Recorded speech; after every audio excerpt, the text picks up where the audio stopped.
नमस्ते। आज हम एक बहुत ही मशहूर हिंदी बाल कविता की परतें खोलने वाले हैं और ये कविता कहानी कहने की कला के बारे में हमें काफी कुछ सिखा सकती है। शुरुआत होती है एक बहुत ही जानी पहचानी लाइन से, एक मोटा हाथी घूमने चला। लेकिन ये जो सीधी साधी सी लाइन है ना, ये बहुत जल्दी एक कह सकते हैं कि बढ़ती हुई मुश्किलों और फिर आखिर में एक जीत की हैरान करने वाली कहानी बन जाती है।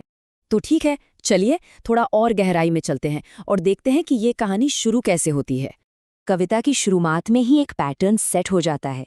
एक अकेला हाथी है, वो बारिश में फंस जाता है और फिर वो अपने दोस्त को बुलाता है और बस यहीं से कहानी का जो चक्र है वो घूमना शुरू हो जाता है। लेकिन मजे की बात यह है कि ये चक्र प्रॉब्लम को सॉल्व नहीं करता, बल्कि ये तो एक के बाद एक नई नई मुश्किलों की झड़ी लगा देता है। अब यहाँ पर जो सबसे दिलचस्प बात है वो ये है कि प्रॉब्लम को सुलझाने की हर कोशिश हालात को और ज्यादा अजीब और ज्यादा बेतुका बना देती है।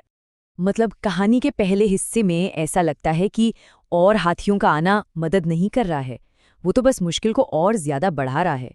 लेकिन फिर आता है पांचवां हाथी और उसके आते ही पूरी कहानी का जो रुख है वो एकदम से बदल जाता है। अब पांच हाथी एक साथ हैं और अब उनके सामने आती है उनकी आखिरी और सबसे अनोखी चुनौती। इस बार उनकी रुकावट कोई बेजान चीज नहीं, बल्कि एक बंदर है। और हैरानी की बात तो ये है कि यही बंदर मिलकर काम करने की वजह बनता है और वो आजाद हो जाते हैं। और यही वो लाइन है जो कहानी के सबसे बड़े टर्निंग पॉइंट को दिखाती है। पहली बार ये जो हाथियों का समूह है वो ही समाधान बनता है और फिर सब मिलकर खुशी मनाते हैं।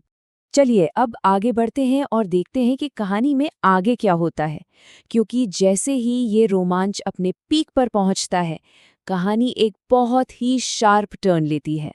ये गाना हाथियों की उस शोरगुल और अफरा तफरी वाली दुनिया से निकलकर अचानक एक लोरी के शांत घरेलू से माहौल में चला जाता है। तो सवाल ये उठता है कि इस दूसरे हिस्से का मतलब इस लोरी का मकसद क्या है, ये यहाँ पर क्यों है। ये नई कहानी शुरू होती है एक बहुत ही सिंपल और शांत इमेज से। एक सोता हुआ बच्चा है और उसके ऊपर पंखा चल रहा है। हाथियों की जो सीधी सादी कहानी थी उसके ठीक उल्टा ये लोरी बिल्कुल सपनों जैसी है, जिसमें घटनाएं बिना किसी लॉजिक के एक के बाद एक होती चली जाती हैं। तो ये जो अचानक से बदलाव आता है ना, ये कोई गलती नहीं है, ये असल में कहानी कहने का एक तरीका है जो पहली कहानी की सारी एक्साइटमेंट को, सारी एनर्जी को शांत करने के लिए बनाया गया है। तो मतलब ये हुआ कि ये दो कविताएं जो सुनने में एकदम अलग लगती हैं, वो असल में एक साथ मिलकर एक छोटे बच्चे के लिए एक पूरा इमोशनल सफर तैयार करती हैं।